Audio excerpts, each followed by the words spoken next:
Hello, welcome to the Smile with Be Mile show. My show is all about one's passion. And you know what? I happen to have two passionate guests today. I want to introduce to you two people who came from Wyoming just to be on my show. Can you believe it? Don't believe it. Anyway, Dennis Rollins is a high school age mate and graduate. And Dennis, you actually came here to be at our class reunion. Is that not correct? That's correct. Yep. And then I found out about all your talents. And you still want to talk to me? I do. I really want to talk to you. And we're going to talk about that in a minute. Okay. Would you do the honors of introducing your beautiful wife, Judy? Yes, this is my beautiful wife, Judy. Judy Trohkimoinen. That's why I want you to do it. I doubt I could pronounce that. But Judy, I just want to tell you folks that I had the pleasure of having dinner with these two folks. I was insultingly going to ask Judy to run one of the cameras today. And voila, I found out she's equally as talented. So without further ado, Dennis, I'm going to start with you. Okay.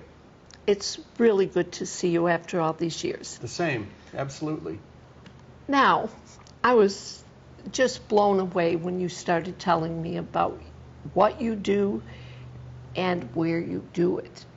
So would you tell these wonderful people a little bit about your current life?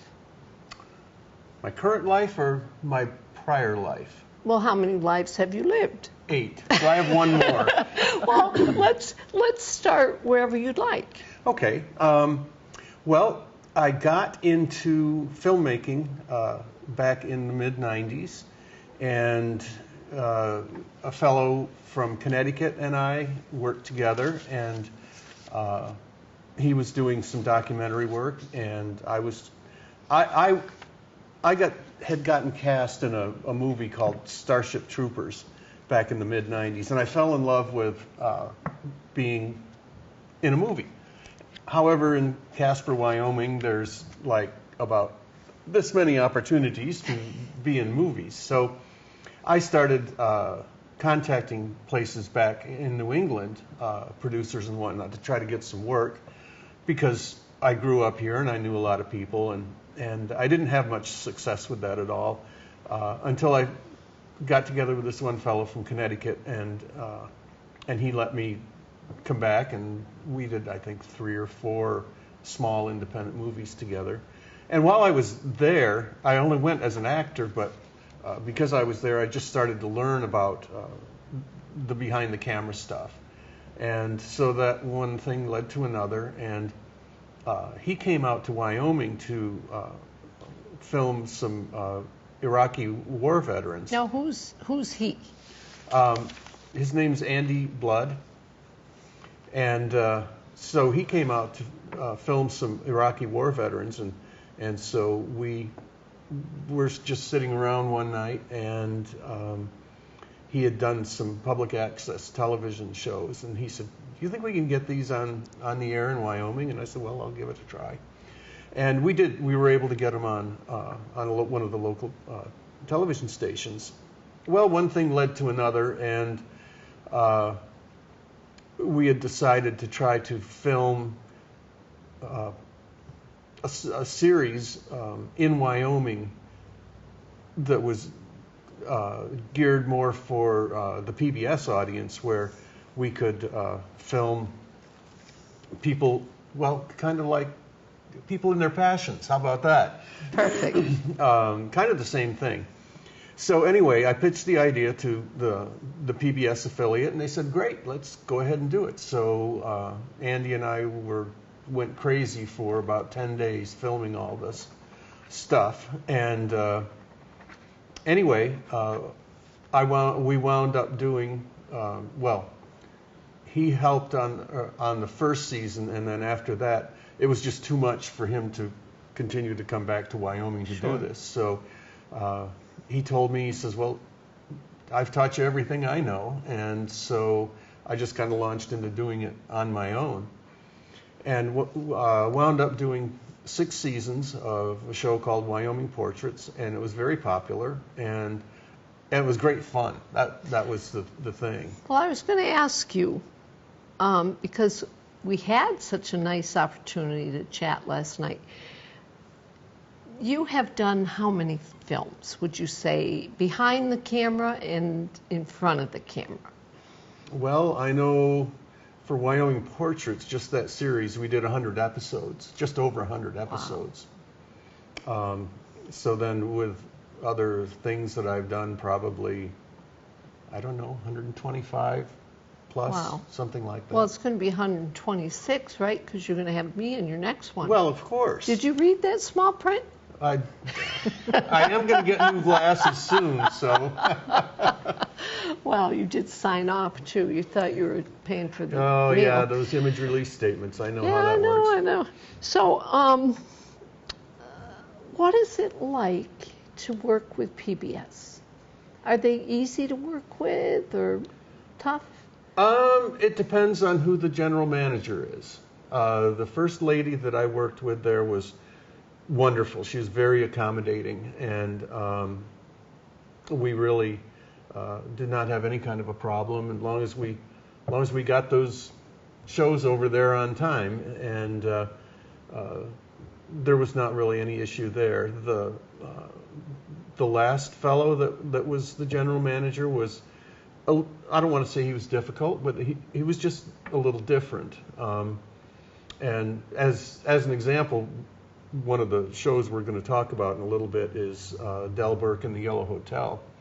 And when I told him about airing that show, he was really skeptical because it takes place in Lusk, Wyoming, and his initial thought was, well, nobody outside of Lusk, Wyoming is going to want to see this. Well, once they showed it, they wound up showing it 3 more times. Sure. And streaming it. Yes. And so, it was a pretty big deal.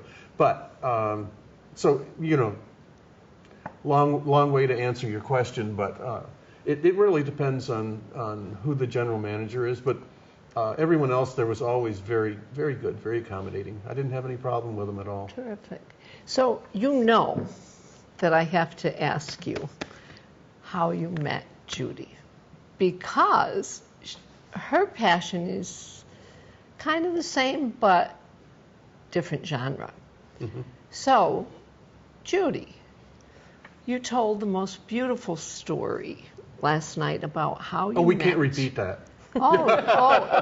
Who's the boss in the family? Judy, obviously. So, Judy, if you could give us a small history of what you told me last night, because that's the most beautiful love story ever. Sure.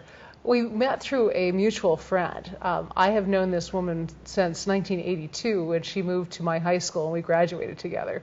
And then Dennis met her some 20 years later. And we actually went to brunch, the 3 of us. And we had a nice time, and I didn't think anything more of it because I was married at the time and I wasn't paying any attention. I wasn't looking. But later on, I was not married. I had divorced, and I had done the online dating thing, and I got a little tired of that. Well, it was not a bad thing. It kind of got my feet wet after not dating since my 20s. I turned 50, and all of a sudden I was single, which is a whole kind of a different story altogether. But I decided I needed to meet somebody the old-fashioned way, and I decided to try out for a play, which I had not done since I had moved back to Wyoming. And lo and behold, I got cast, and he also got cast.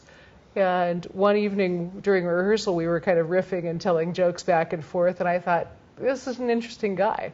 So I went back to my friend and said, hey, so are any red flags here? Is there a girlfriend I need to know about? Is there a gambling problem? Anything that I would steer clear of? And she said, no, he's actually kind of perfect. And so the next rehearsal, because we were running out of time, I asked him out. And he went, Modern woman. I'll get back to you. And the next night he said, all right, well, we can go out. So we went to a concert, and the rest is history. It was a wonderful concert, and we spent 45 minutes talking in the parking lot afterwards. And Did he give you a very polite kiss? No. Good night? No, not that first night. A handshake. Oh, Dennis, you're still the same. Where are you from originally? Because you said you moved to Wyoming. I am originally from Sheridan, Wyoming, and then I spent 20 years astray in Baker City, Oregon. I was an elementary music teacher for 20 years. Wow. And then when I lost my classroom and was pushing a cart from room to room and thought, I don't want my name on this program. Yeah. There was a job that opened up in Casper, Wyoming, and I thought, this is a chance for me to go home because my family was all there. My parents were still in Sheridan in the same house where I grew up, and my brother was in Casper, and I've been there happily for 13 years. So it's been great to come back home. Fate. Yes, absolutely. Isn't it a beautiful thing? So, Dennis, when you went to Lehigh, We're getting in the Wayback Machine here. yeah, because that's how my mind works, right, Sparks? But you were in theater then. At what point do you feel that the theater bug bit you to where you made that your career? Because you could have done anything. I really enjoyed it when I was in high school. One of the few things I enjoyed in high school. But I got out of high school, I went on and was doing, things that people in their 20s do and everything else. And it was 1993. I was going through a tough period in my life. I was getting divorced, and I really felt like I needed some kind of an outlet, so I didn't go to the bar or do something that I shouldn't be doing. And I just saw an ad in the newspaper that said auditions for this play at community theater, and I thought, well, what the heck? It's something that I had done 20 years earlier, and so I went to the auditions and got cast, and became very involved in the community theater group in Casper. I even spent a couple of terms as president of the board of directors for the group, and really enjoyed that. And I still have very close contact with them, and we work together and everything. So that was really the point right there in 1993, and it was the community theater that led me into trying out for Starship Troopers, which led me to this, to this, to this, to this. It was just Isn't that wonderful a progression. How that happened? You showed me some clips last night. I did. That were terrific. In the 20s, there came a time when the water and power plant was in bad need of repair, and the town didn't have it. The word was that Dell stepped in and helped out financially. Recently, I ran into a man who was at the meeting that Dell Burke pitched in and helped pay for the power and light, which backs up her occasional comments to people who were saying things like, well, we got to run that brothel out of town. That's just not good. And her answer was, at least once, well, you shut me down, I'll shut down the lights. And now I know she really could have. And it just seemed like, for at least the male part of the population, that a visit to the Yellow Hotel was almost a given in your life, as a rite of passage or something that it would happen. They were fairly, they were more open about that than you would expect people to be about visits to a whorehouse. I was going upstairs, Dad was coming down. We did the hokey pokey and we turned ourselves around. When in strolls my brother, we tried to take cover. In three-part harmony, we said, don't tell mother. Another event happened between 1300 and 2000 years ago that would forever shape Crete and its inhabitants. Olive trees were planted on the island. For centuries they have been the lifeblood of the island. These old-growth trees, called monumentals, continue to bear fruit today. Harvesting fruit from these trees takes time, as nets are placed on the ground to capture the fruit as it falls from the trees. Farmers have discovered that planting extra virgin trees increases the efficiency of harvesting, thus being more profitable. Efforts to save the monumentals are underway, beginning with identifying the age of the trees. On the island of Crete, of course, they claim that the oldest olive trees on Earth are still growing on that island, 3,500 years old. The old trees literally will have to be rediscovered. And I don't know whether, these things even exist, but there is an ambiance around an old tree and an old grove that is unique and that seems to give you a pause to appreciate what these old trees have done. Hello? Mother, are you there? Isabel? Is that you? What's wrong? Nothing's wrong. I'm finally doing it. I'm going to New York. New York? But that's even farther away. Mother, it's what I've been working so hard for. 3 years of doing stock companies in Chicago and Nebraska. I won't pretend it hasn't been hard, but it's all gonna pay off. My agent says it'll be a cinch to get me some good roles in some real Broadway plays. Broadway, Mother. That's what every actress dreams of.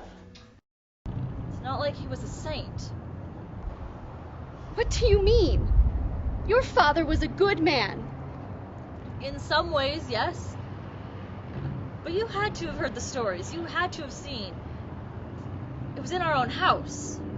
I don't know what you're talking about. He always took extra time with his female patients, especially the attractive ones. And time wasn't all that he took. Isabel. I knew what was going on by the time I was 10 or 11. You had to have known something. I know your father was a good husband and a fine doctor. Was he a fine doctor for Florence? Every time I think about her, I want to cry. And I'm sure she's not the only one. Florence's death was a tragic accident. You can't blame your father for that. Yes, I can. I don't buy the medicine from the wrong bottle story. Florence was not the kind of person to make a dumb mistake like that. And you just turned a blind eye all these years. Well, I've got good news for you, ma'am. The car's not stolen. That is good news, yeah. But I've got some bad news for you, too. You were swerving across the white line several times. About a half mile back, you blew a stoplight.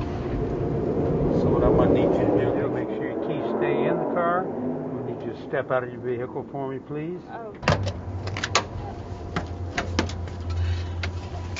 Step. Step.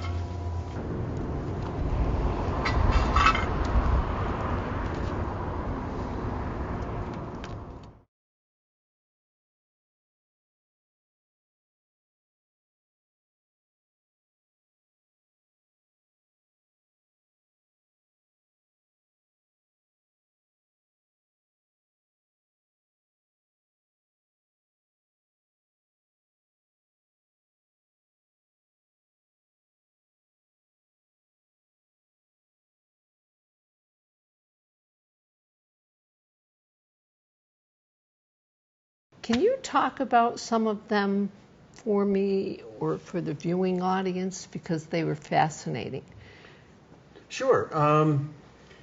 After I I'll give you the setup here. After I stopped doing the show for PBS, the reason I stopped doing the show for PBS was it didn't get canceled. That was my decision, because I had actually taken over operating a public access television channel in Casper, and I did that for 2.5 years. And then as you know, often is the case, the money ran out, and as you well know, arts programs are the first things to go, and so they just quit doing the public access or your television mind altogether. Yeah, or your memory. Uh-huh. Right. So I decided, well, I just wanted to do some stuff on my own, and I had heard about this place in Lusk, Wyoming, small town. Was it about 4,000 people, something like that? It may be closer to 2. It's a very small town. And I had heard about a business that flourished there for several years. It was a brothel. And this woman had actually moved to Lusk in 1919 and built this brothel called the Yellow Hotel and operated it until... Now wait, this is not an X-rated show, just so you know. I don't want to hear about that adventure you might have had. No. Hey, No, we'll keep that on the down low. Okay, you'll tell me that later. Yeah, absolutely. And Judy, sorry, you can't hear that. La la la. So, I have to pause for a minute. When I think of Wyoming and filming, I think of Westerns. So, I just can't imagine you with that, because you didn't need a set. You had the most beautiful set that you could watch, right? Weren't you tempted at all, tumbleweeds and the brothel being in a saloon kind of set? That, what you said earlier about bringing a whole new concept, I can't imagine that they wouldn't have some resistance, Well,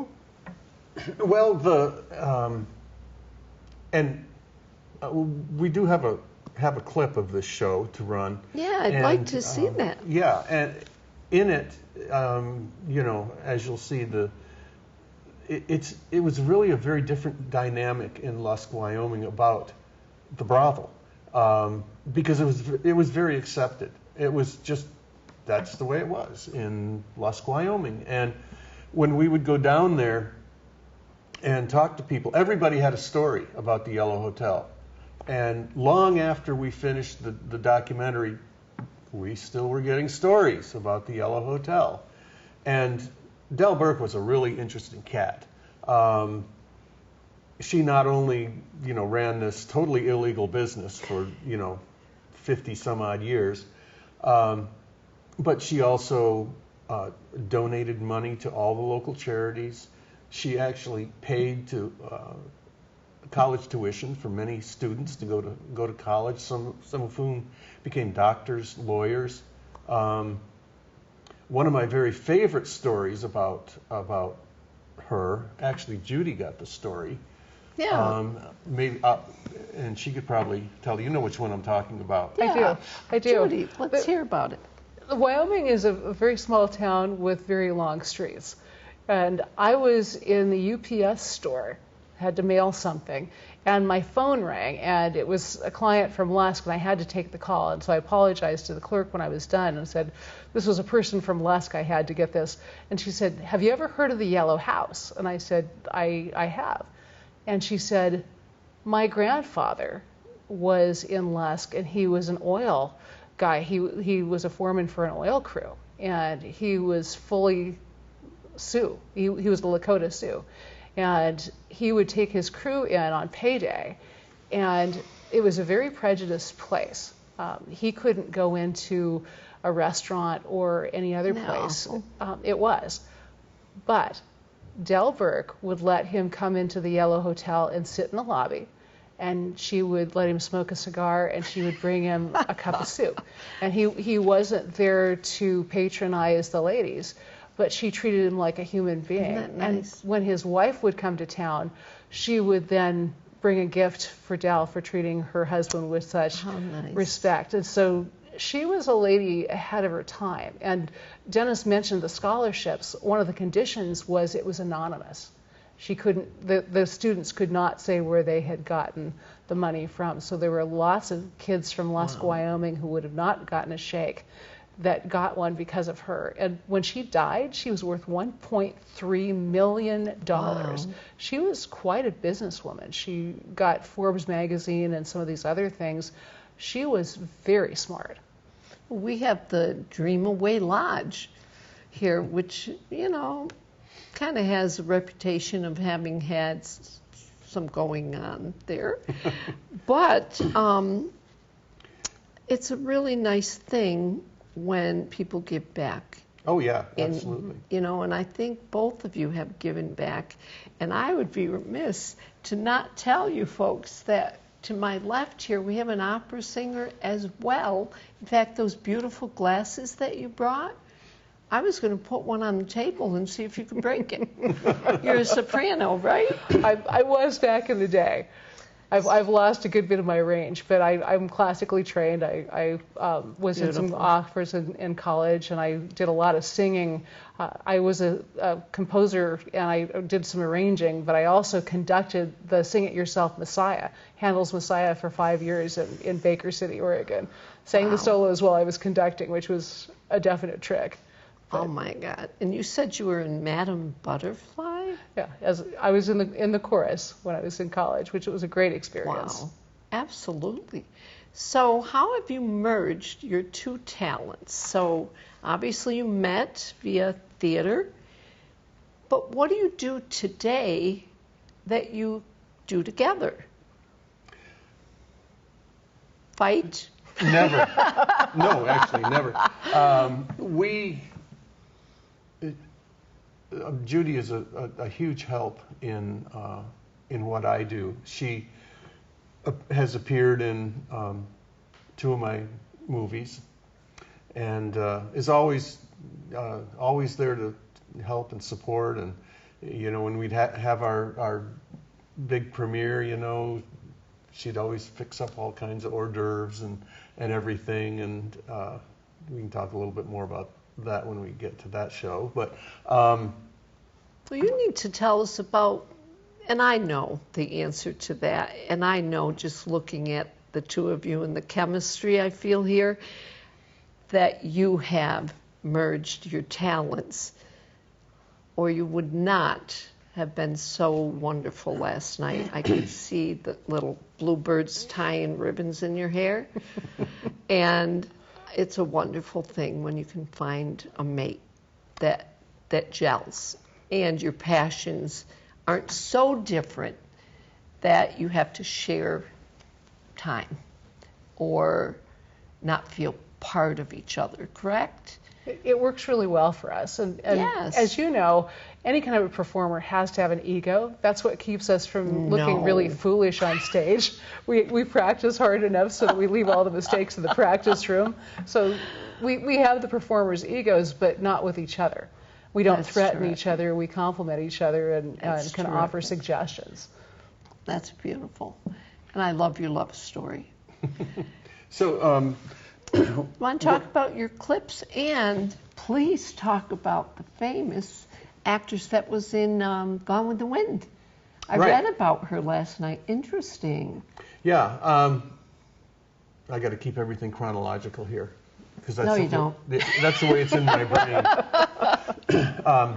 One more quick story about the Del Burke and the Yellow Hotel is when I was down interviewing people in Lusk, one of the ladies that I was talking to said, well, you know, when they had the auction after Del Burke died, my husband bought her car at the auction. And I said, oh, well, that's nice. Yeah, I'd like that's a great to story. come get a picture of it. And she said, well, before he passed away, he sold it to his brother-in-law down in Missouri. I didn't think anything more about it. The very next day, I get a call from Springfield, Missouri. And the lady tells me, we've still got that car. If you're interested, it's for sale. Now, you brought a picture of that, too, didn't you? I did. And the picture is actually her husband at the auction purchasing the car. Wow. And so I made a mad dash down to Springfield, Missouri, and bought the car. And it currently resides in our garage.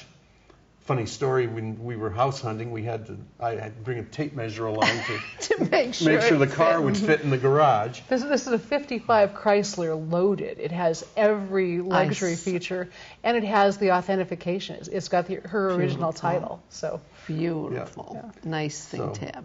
And you said something about them using it in one of the movies, correct? Yes, actually, we used it in the Del Burke movie, The Yellow Hotel. And then we also used it again in Forgotten Ingenue. And it's probably going to get used again, I'm thinking. When you've got a car that... when you pull it into my garage, right? Okay, there you go. Again, small print. Dennis, you didn't do your homework. Small print. You can drive that one next time you come to visit, correct? Well, you have to measure your garage first. Oh, we'll take down partitions, no problem. So, Dennis, I am kind of hopping around, but I want to make sure you touch on everything. First of all, the name of the actress who was in Gone with the Wind and many, many other movies that you showed me a clip of, and you were the one that filmed her. Yeah, there was an actress named Isabel Jewell who was in Gone with the Wind. She was in Lost Horizon, Tale of Two Cities. Was it the preacher's wife, the bishop's wife? The original one. Yeah, the original one. And she never had huge parts. They were small parts, but she was in all of these huge movies. Maids and things like that, right? And she was born and raised in a little town called Shoshone, Wyoming. And population of Shoshone, Wyoming right now is probably about 200. But back in the day, when the railroad first came through, it was a hopping place. And that's where she was born and raised. And she left there to pursue her dream, first on Broadway and then in the movies in Los Angeles.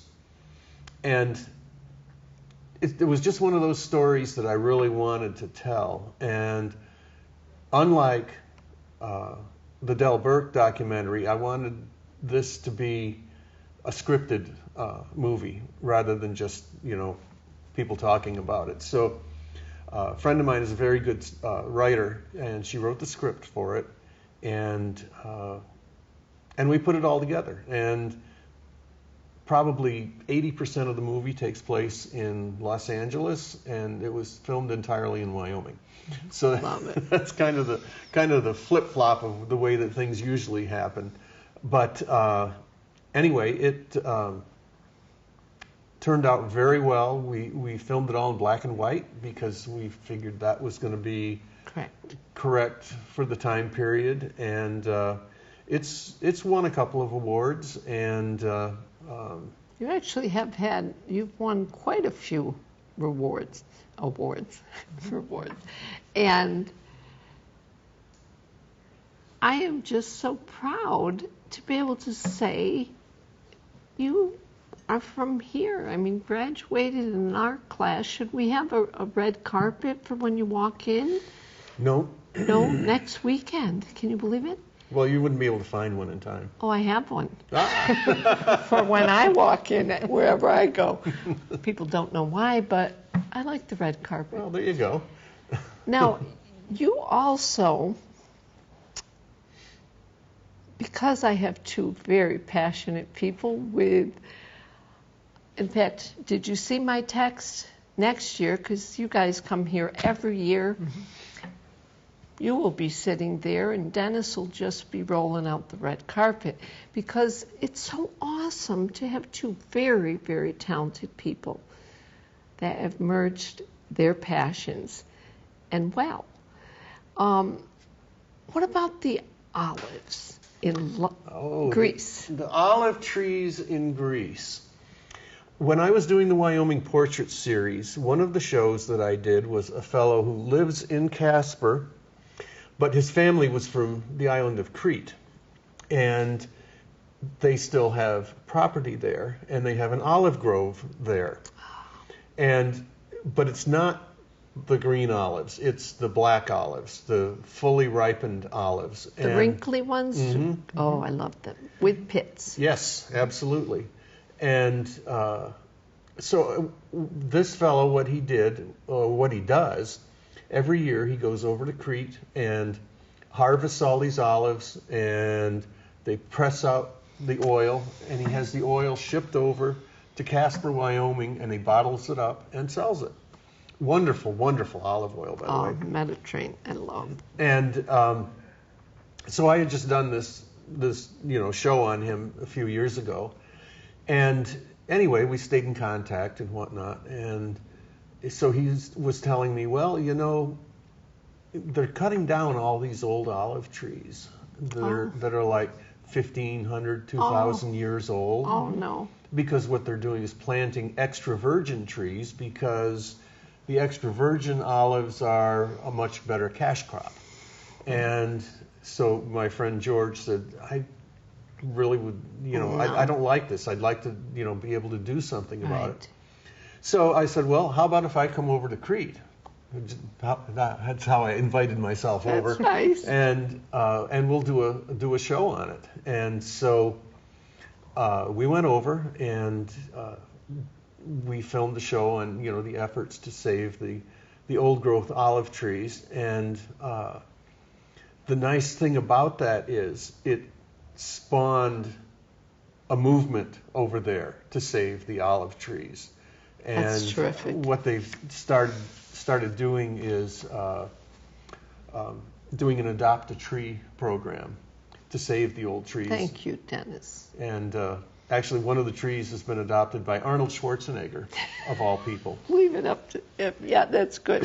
And so anyway, that show it's just a short piece, and it's 17 minutes, and I call it the little show that could, the little film that could, because it's won 5 awards internationally. Wasn't one from Greece, or was it from Russia? It was. What awards did you win? Film Festival Awards. Mm-hmm. Terrific. Yeah, it won Best Wyoming Documentary and Best Greek Documentary. So odds and ends of the world. That's amazing. Could I have your autograph, please? I usually charge $1 for that. So actually, both of yours. I'm planning to. We're planning to go to Europe, not this coming summer, but the following summer, and I'm going to do a follow-up to that. Oh, how beautiful! This is what has transpired. 6 years, 7 years later. Save the trees. Yep. And absolutely. save the bees. Yep. Well, I don't even know where to go next, because each story you tell could be a show in itself. And Dennis, you brought additional clips that feel free to dive in, and I just don't want to forget anything that you took a lot of trouble to put together for this show. Well, what I did last year, as a matter of fact, it was just this time last year, I was hired by a film company out of Amsterdam, the Netherlands. They were coming over to the United States to do a film, and they hired me to be the U.S. casting director for it. Wow. And so the nice thing about it is it paid really well. Because all of my stuff is done for passion, But anyway, I really enjoyed doing that. It was great to work with some people from another country and get some different perspective on how they put things together and whatnot, and really very nice people too. And that film, it's called Sleep. It has not been released yet. It's still in post-production, but it's supposed to be out before the end of this year. So I'm kind of anxiously waiting to see what happens with that. Well, I have a surprise for you. Uh-oh. This, in the production room, I have, first of all, thank you to this wonderful crew, because we had to kind of do a patchwork quilt. But in the studio, I'm sorry, behind that door, what do we go? We have Ron Ringo, who's been on the other side of the camera, his wonderful wife Shirley, who also, I mean, you have people in there helping to run this show who also have been on PBS, but behind the camera. So I can't wait for you to have a little chit-chat after the show, because I was fortunate enough to have them jump in. And thank you so much to all of you. And good God, we also have Erica, who she magically jumped in to help with this show. And she will be inserting, if she hasn't already, all of these clips so people who are viewing the show can actually show and tell. Mm-hmm. So I want to thank all of you. And Sean, you're awesome. And you, who I forget your name because I never met you, can you just do a little? You're terrific. And I'm so happy to be back to CTSB because you're a wonderful, wonderful station. So that was kind of a little commercial for you, but I didn't want to run out of time and forget to thank all of you. And we can carry on now. Do you want to do a little click of mugs? And guess what? I'm going to have you back when you will be so famous you won't even want to talk to me. But that's small print too. Yeah, exactly. So where were we? Well, let's see. You had mentioned something. And so anyway, let me talk a little bit about Forgotten Ingenue. Yes, when please. We got ready to do it. There was a lady that I had actually do a painting for the movie, and this on this bag here is very nice. Is the painting that she did, and just straighten that out a little bit. That's beautiful. And we use this on all of our various merchandise and whatnot that we had for that movie, and I thought she did a really super nice job. And just everybody that kind of came together, we had our world premiere, and Erica has two photos taken of our world premiere, and that was a lot of fun. I bet. He was able to rent an actual movie theater with the old-fashioned seats, and so people walked into fun. that. And I rented a limousine, and so our three leading actresses dressed to the nines, and we had our very own red carpet event, and had our press there, and it was a really fun time to be there and just have that experience. For him to see his movie on the big screen, we've seen it on the small screen, feeling, which is exciting. Mm-hmm. Yeah. So with that, we should probably talk a little bit about my new project. Well, go to it.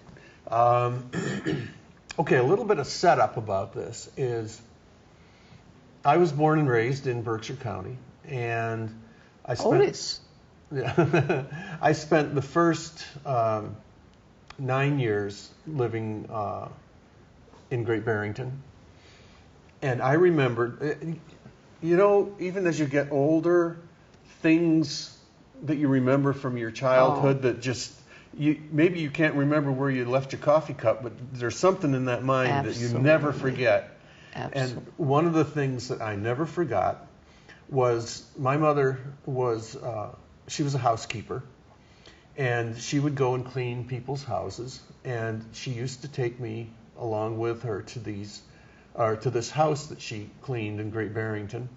And at this house, there were several old guest cabins where, in the day, people would come and spend the night there.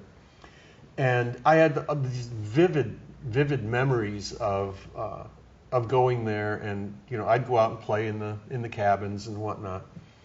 And I really wanted to do something with that. And so I was talking to one of my brothers about it, and he said, "Oh yeah, I remember that. I used to go there." And then I was talking to another brother, and he said, "Oh yeah, I used to go there." And we're all like 10 years apart in age. But there was this one constant that we all went with our mother when she would go to do this cleaning. And so anyway, when I talked to the third brother, he said, "Well, I actually wrote a short story about that." And I'd like to see that. So he gave me the short story, and I took it to my writer, who had written the one for the script for Forgotten Ingenue, and she worked on that and got the script and all put together, and we just finished the trailer. In fact, we just finished it before coming here because I wanted you to be able to see that. Three brothers from different generations gather for a somber event. Together, they embark on a journey to learn about each other, the woman who raised them. How many kids did she have anyway? A whole flock of them. And from what I hear, they all had different fathers. And about themselves. I came back whenever I could. No, you came back when you had to.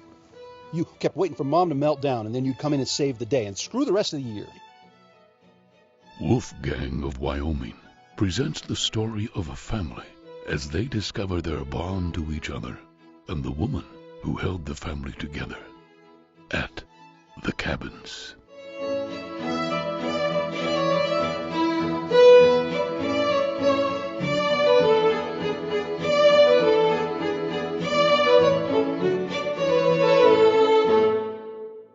Now, did you film? Did you film things while you were here, or photos, or memory? Just yes. stroll yes to all, okay?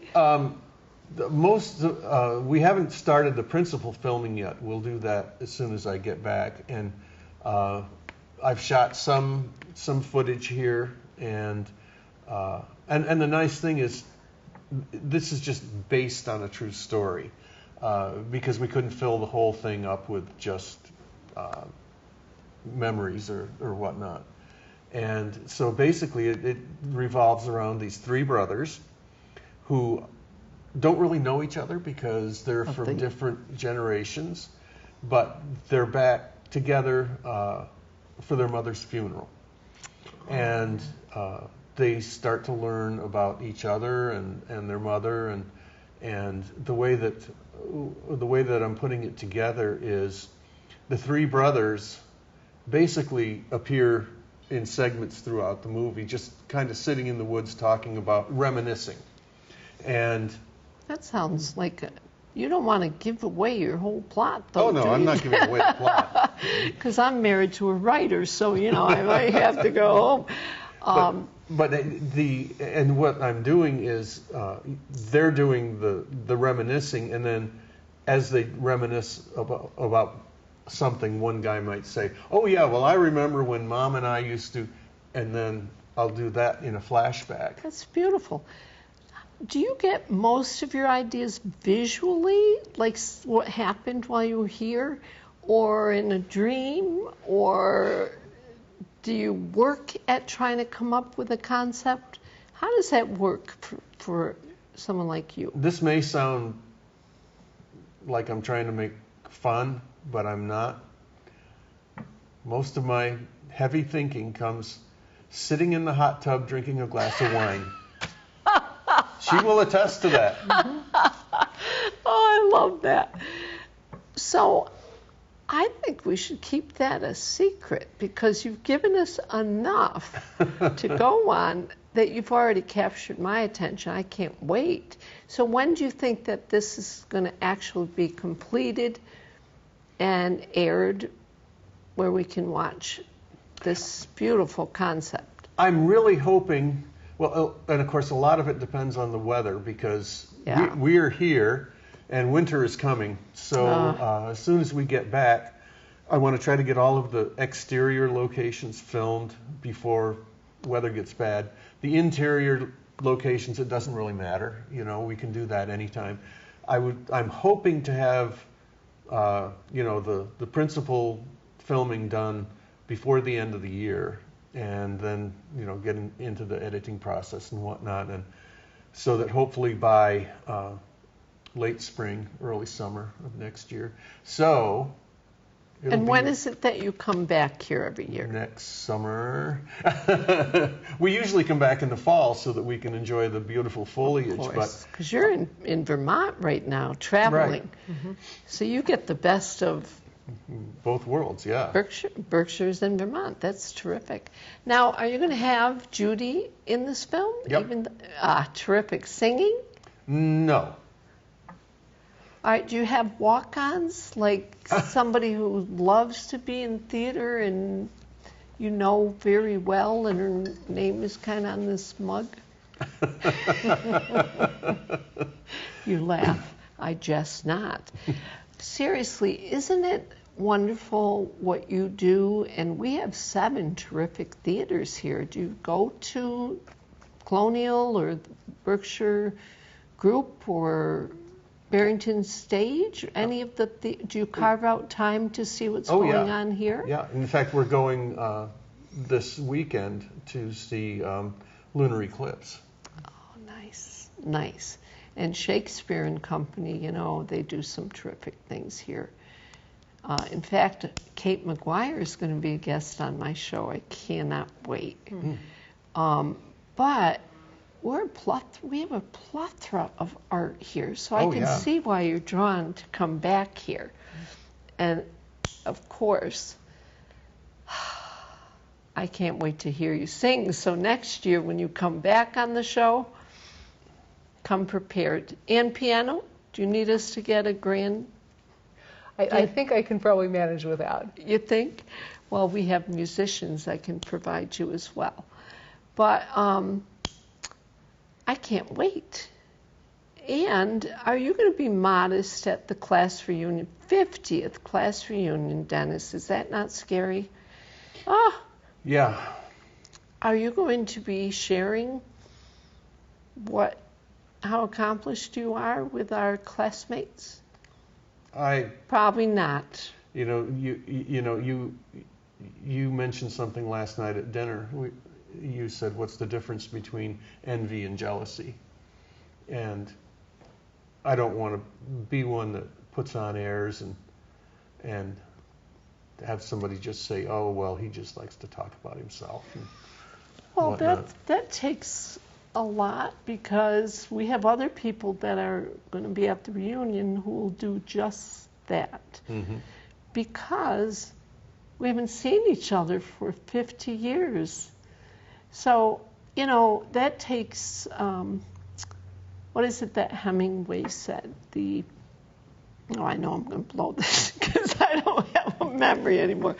The definition of courage is grace under pressure. Because you know at a class reunion, everybody comes with their finest attire and puts on airs to show how successful they are. Is that not true? I believe that's probably true. But the thing to remember, the thing about me is I don't do this because I'm trying to get a job in Los Angeles or New York or anything like that. You just love it. I just do it because I love it. And then you have arrived. Because as we were talking, if you have a day job and you have a passion, doesn't everyone want to not do their day job and focus on their passion? It would be nice. Yes. you owned a company as well prior to doing all these wonderful things. Oh, yeah, but that's what kind of allowed me to do this. Right. So. That was sort of a launching pad to your passion? Exactly. Terrific. But seeing that you're so talented in that area, could you install, a new heating system for us while you're here? Just like that little wall unit kind of thing? As a friend. Yeah, because we can't talk about that. So, Judy, because I can see what a big support you are to Dennis, just the fact that you're sitting here not interjecting very much, is there something you'd like to add? Because we're all going to look up and look at those clips, but humble B over here. Tell me about your Finnish, correct? Yes, I am Finnish, and the name is Finnish and Russian. It's a made-up name. There are about 60 of us in the world. So that's my dad's side. On my mom's side, I'm Danish, German, English, and French. So I'm a bit of a Heinz 57. So living in Wyoming, God, we'll save all of this for your show where you'll sit there and applaud her. Okay? Sound like a plan? Yep. Well, folks, I could spend all day talking to them. In fact, I have that luxury that I can. But I want to thank again the crew here and the viewing audience, as it's really nice to be back. So thank you to CTSB and my wonderful crew. And if you'd like to tune in to www.wolfgang is that right? wolfgangofwyoming.com. Thank you, because I can't see anymore. To learn more about Dennis, please feel free, because we couldn't cover everything about Dennis and his beautiful wife, Judy. And thank you for tuning in to the Smile with B Mile show. See you again soon. Bye now.